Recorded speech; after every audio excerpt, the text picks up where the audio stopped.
3వ ఎన్నికలకు కూడా మనం సిద్ధంగా పోతాం.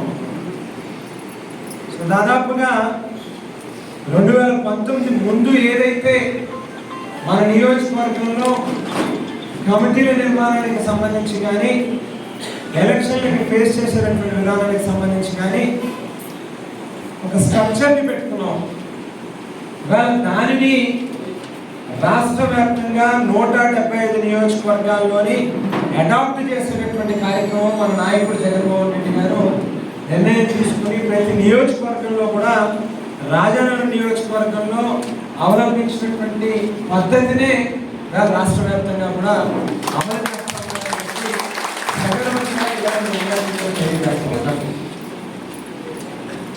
అందులో భాగంగానే మన నియోజకవర్గంలో ప్రతి గ్రామం నుంచి కూడా,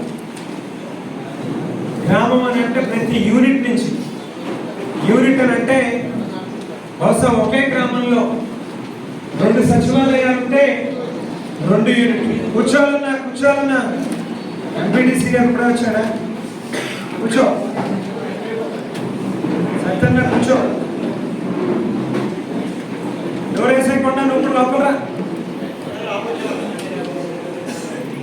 నుంచి గ్రామం అని అంటే ప్రతి యూనిట్. ఉదాహరణ కోరుకున్న హెడ్ క్వార్టర్లో 2 సచివాలయాలు ఉన్నాయి. 2 సచివాలయాలకి 2 కమిటీలు ఏమని చెప్పని అడగడం జరిగింది. శ్రీరంగపట్నం, దోసకాయలపల్లి, గాదరాడలో 2 సచివాలయాలు ఉన్నాయి. 2 కమిటీలు ఏమని చెప్పని అడగడం జరిగింది.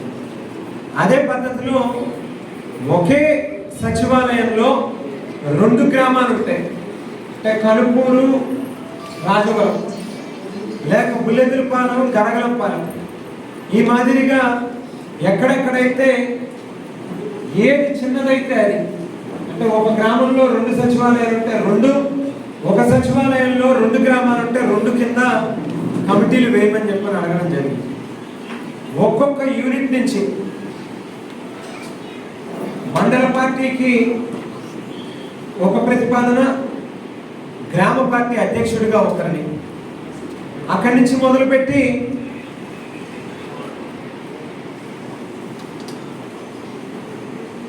అక్కడి నుంచి మొదలుపెట్టి 29 అనుబంధ విభాగాలకు గాను మండల స్థాయిలోకి 28 మందిని మండలానికి, ప్రతి అనుబంధ విభాగానికి, ఒక్కొక్క విభాగానికి ఒక్కొక్క పేరు ప్రతిపాదించమని చెప్పడం జరిగింది.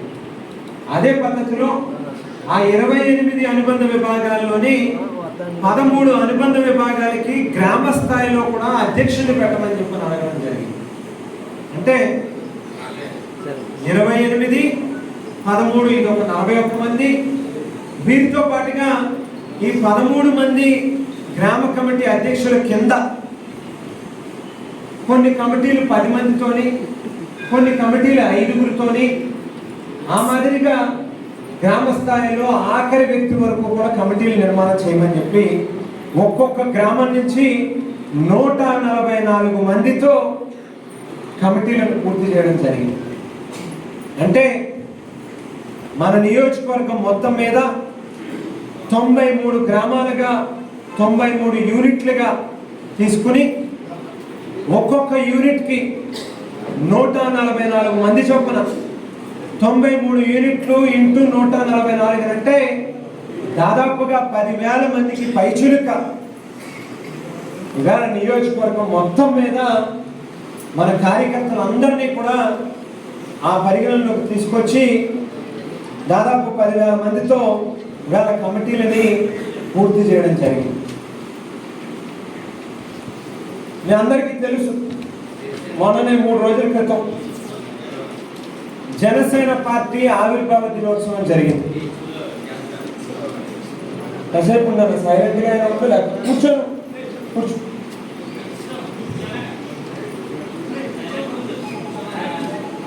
జనసేన పార్టీ ఆవిర్భావ దినోత్సవం జరిగితే